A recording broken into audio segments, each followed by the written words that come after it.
English vocabulary से related ये है हमारा पार्ट 1। इसमें हम देखेंगे इंग्लिश सेंटेंस और साथ में देखेंगे उसका एग्जाम्पल भी। तो चलिए स्टार्ट करते हैं आज का अपना ये वीडियो। सबसे पहले है एप्रिसिएट। एप्रिसिएट का मतलब क्या होता है? सराहना करना।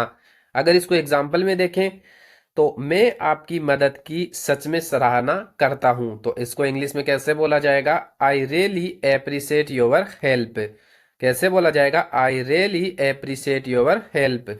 इसके बाद में है अवॉइड। अवॉइड का मतलब क्या होता है? टालना। अगर एग्जाम्पल में देखें, कोशिश करो कि जंक फूड से बचो। बचना या टालना दोनों एक ही होता है, तो इसको इंग्लिश में कैसे बोलेंगे? Try to avoid junk food. कैसे बोलेंगे? Try to avoid junk food.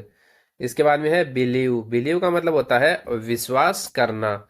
तो इसके लिए एग्जांपल है, मैं कड़ी मेहनत में विश्वास करता हूं।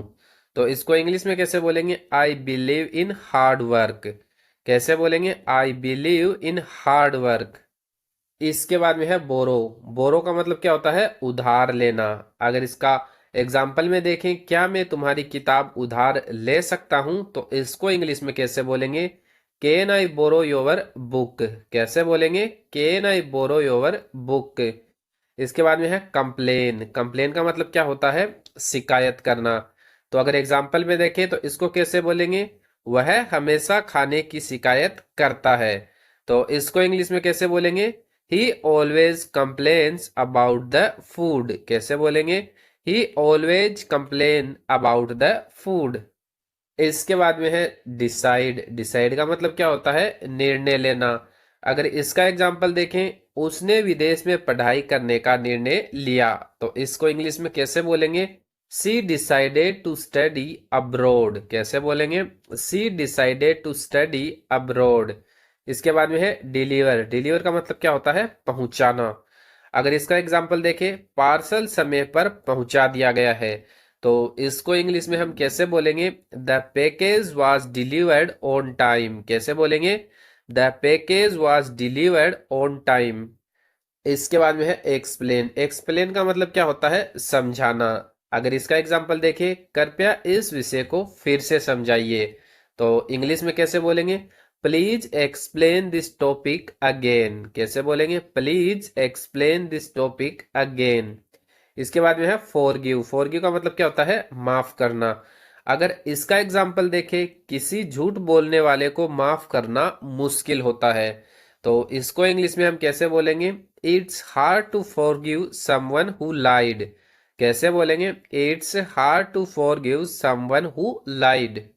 इसके बाद में है गैस। गैस का मतलब क्या होता है? अनुमान लगाना।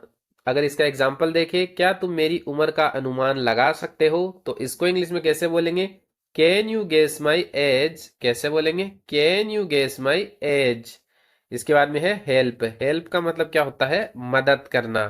अगर इसका एग्जाम्पल देखें, क्या तुम मेरी इस फाइल में मदद कर सकते हो, इसको इंग्लिश में कैसे बोलेंगे? Can you help me with this file. कैसे बोलेंगे? Can you help me with this file. इसके बाद में है इम्प्रूव। इम्प्रूव का मतलब होता है सुधार करना। अगर एग्जाम्पल में देखें, तुम्हें अपनी इंग्लिश सुधारनी चाहिए, तो इसको हम इंग्लिश में कैसे बोलेंगे?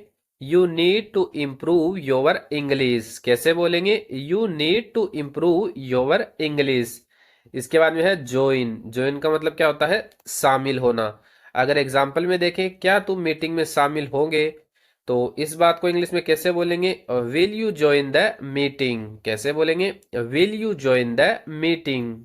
इसके बाद में है कीप। कीप का मतलब क्या होता है? रखना। अगर इसका एग्जांपल देखें, अपना फोन साइलेंट पर रखो, तो इसको इंग्लिश में कैसे बोलेंगे? Keep your phone silent. कैसे बोलेंगे? Keep your phone silent. इसके बाद में है लाफ। लाफ मतलब क्या होता है? हंसना।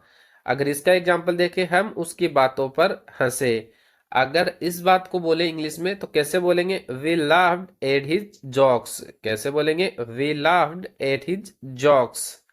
इसके बाद में है मैनेज। मैनेज का मतलब क्या होता है? संभालना। अगर एग्जाम्पल में देखें, वह हर चीज को बखूबी संभालती है, तो इसको इंग्लिश में कैसे बोलेंगे? सी मैनेजेस एवरीथिंग परफेक्टली। कैसे बोलेंगे? सी मैनेजेस एवरीथिंग परफेक्टली।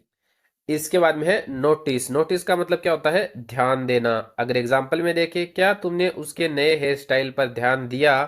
तो इसको हम इंग्लिश में कैसे बोलेंगे? Did you notice her new hair style? कैसे बोलेंगे? Did you notice her new hair style? इसके बाद में है प्रोमिस। प्रोमिस का मतलब क्या होता है? वादा करना। तो अगर एग्जाम्पल में देखें, मैं वादा करता हूं कि मैं देर नहीं करूंगा। तो इसको हम इंग्लिश में कैसे बोलेंगे? I promise I won't be late. कैसे बोलेंगे? I promise I won't be late. इसके बाद में है रिलैक्स। रिलैक्स का मतलब क्या होता है? आराम करना। तो इसका एग्जाम्पल देखें, बस आराम करो और गहरी सांसें लो। तो इसको इंग्लिश में कैसे बोलेंगे? Just relax and take deep breaths. कैसे बोलेंगे? Just relax and take deep breaths. इसके बाद में है सजेस्ट। सजेस्ट का मतलब क्या होता है? सुझाव देना। अगर एग्जाम्पल में देखें, मैं सुझाव देता हूं कि आप डॉक्टर से मिले। तो इसको हम इंग्लिश में कैसे बोलेंगे? I suggest you visit A doctor. कैसे बोलेंगे? I suggest you visit A doctor. इसके बाद में है एक्सेप्ट। एक्सेप्ट का मतलब होता है स्वीकार करना। तो अगर एग्जाम्पल में देखें, मैं तुम्हारी माफी स्वीकार करता हूं। तो इसको इंग्लिश में कैसे बोलेंगे? I accept your apology. कैसे बोलेंगे? I accept your apology. इसके बाद में है अचीव। अचीव का मतलब क्या होता है? प्राप्त करना। अगर एग्जाम्पल में देखें, उसने अपना लक्ष्य प्राप्त किया। तो इसको इंग्लिश में कैसे बोलेंगे? सी अचीव्ड हर गोल। कैसे बोलेंगे? सी अचीव्ड हर गोल। इसके बाद में है एडमिट। एडमिट का मतलब होता है स्वीकार करना, गलती या फिर सच। तो एग्जाम्पल में देखें, उसने अपनी गलती स्वीकार की। तो इसको इंग्लिश में कैसे बोलेंगे? ही एडमिटेड हिज मिस्टेक। कैसे बोलेंगे? ही एडमिटेड हिज मिस्टेक। इसके बाद में है एडवाइस। एडवाइस का मतलब क्या होता है? सलाह देना। अगर एग्जाम्पल में देखें, तो मैं तुम्हें आराम करने की सलाह देता हूं। तो इसको इंग्लिश में कैसे बोलेंगे? I advise you take rest. कैसे बोलेंगे? I advise you to take rest. इसके बाद में है एग्री। एग्री का मतलब क्या होता है? सहमत होना। तो अगर एग्जाम्पल में देखें, मैं तुम्हारी राय से सहमत हूं। तो इसको इंग्लिश में कैसे बोलेंगे? I agree with your opinion. कैसे बोलेंगे? I agree with your opinion. तो आज के वीडियो में हम यही 25 जो है वर्ड देखेंगे। अगर आपको ये वीडियो अच्छा लगा है तो वीडियो को लाइक जरूर करें और इस टाइप के वीडियो देखने के लिए चैनल को सब्सक्राइब भी जरूर करें।